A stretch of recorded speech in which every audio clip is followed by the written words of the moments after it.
ലൈലാന്റെ പാദം പതിഞ്ഞുള്ള മണ്ണും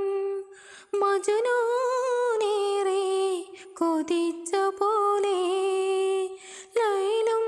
നഹാറും ഓടി മറയുന്ന